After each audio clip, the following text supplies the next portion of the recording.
teaching that to children, Yeah. I think should be the number one priority. Yeah, I think teaching someone to Oh, you mean to have a go process, you mean? Or what do you mean? sorry, explain what you mean. I think like I feel a sort of sense a little bit inside me that a part of my purpose is helping the younger generations to come understand their own thought processes, understand what happens what's going on in their mind, and then be able to slow that reaction time down to then actually give feedback or answers or interject with things that they believe and that are true and that they value, rather than just a quick response that it actually doesn't get anything. Doesn't. Yeah, I mean, what years were you teaching? I was teaching like years 7 to 12, so high school kids. And what were you teaching? Math. And how did you, like, what problems did you run into? Aside from the general basic literacy. Can you ask me again what you mean by what problems did I run into? Well, what was it like? What did you struggle with? Why did you not like it? Why did I not like it? I didn't like it because I would walk into a classroom and I would feel like what I was teaching them was invaluable to their life. And they felt that. And there was this intuition from everyone that what was actually being taught was not going to be used in their life moving forward. Now, that's a majority, right? There would be somebody in that classroom or classrooms that would use the Pythagoras theorem, that would use bearings, right, in their future. And don't get me wrong, there would be somebody. But for the majority, for the 98% of those students that would walk in that classroom knew, and they're right, that they weren't going to use that shit. And for me, trying to teach that, I had this awareness. I was just like, why am I doing this, man? Like 98% of these people it's just going to be wasted time. And that affects me then teaching, because I'm like, fuck this. So like, I think that's Was why. it a public school? Yeah. Yeah. Yeah.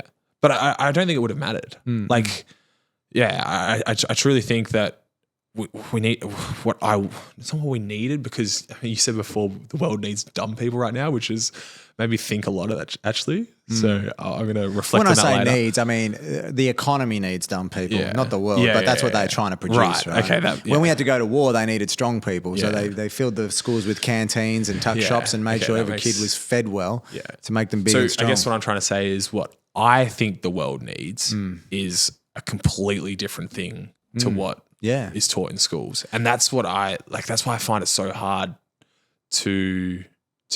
why I just couldn't get back in a classroom anymore, man. Yeah.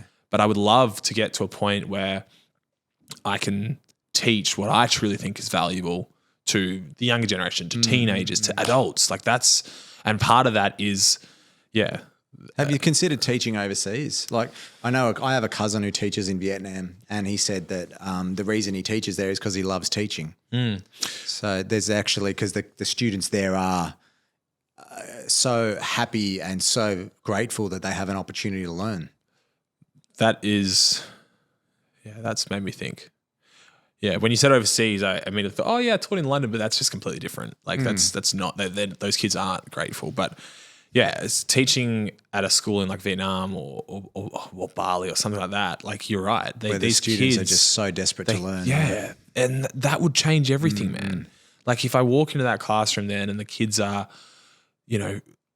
excited to learn, they're ready to learn, they're grateful. Oh man, that changes everything. Yeah. That changes the complete perspective on teaching. And 100%. it's sad because I look at all that Pythagoras theorem and all the sciences and physics that I learned, which I never used, but I loved it because I actually think that's why I do have a spiritual belief. Math, because, the language of the it's world. just the language of the gods. Like I just can't, like you look at the pyramids and how they're lined up and things like that. You're just like, mate, what is going on? But it is, it's that the fact that there is a code to this sort of planet, and there's a code to this, there's like a, and I think that to me is like, I had a really good class and I won the lottery, I guess, I call it the public school lottery, where you get a good teacher, you get a good bunch of classmates and you have a good experience.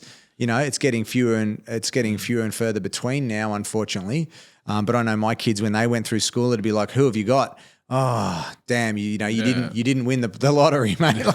But my other kid would say, I got so-and-so. And you'd be like, oh, awesome, you've got a great teacher, which is also another major flaw with the institution. It shouldn't be a situation of getting lucky when you go to school. You should have a standard result. Like there should be a standardized expectation, you know, but unfortunately there's not, you know, we had some teachers that rock up in tracksuits, like some teachers that wear suits. I mean, so I think there needs to be a standard that is held by society. But back to what I was saying, like I love maths and sciences, you know, I thought they're beautiful. Yeah. Well, that's one way to look at it, I guess. And that's a really positive way of looking at it. I guess if everyone viewed like that, it would work seamlessly, but you would. I mean, I'd be hard pressed. Yeah, I'm not sure you've ever walked into a classroom where there's 30 kids. They're just like, why the fuck are we learning this, man?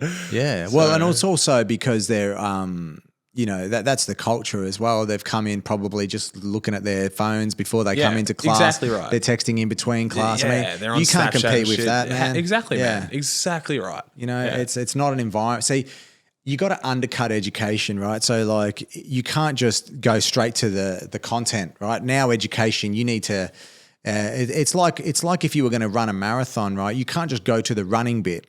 There's all the prep work before that. So someone like you can go straight to a marathon, right? Because you've got a base fitness. And that's what education used to be like. You could take kids from the street with a base discipline and a base sort of attention span and a base. Now you'd have to rehabilitate all those things.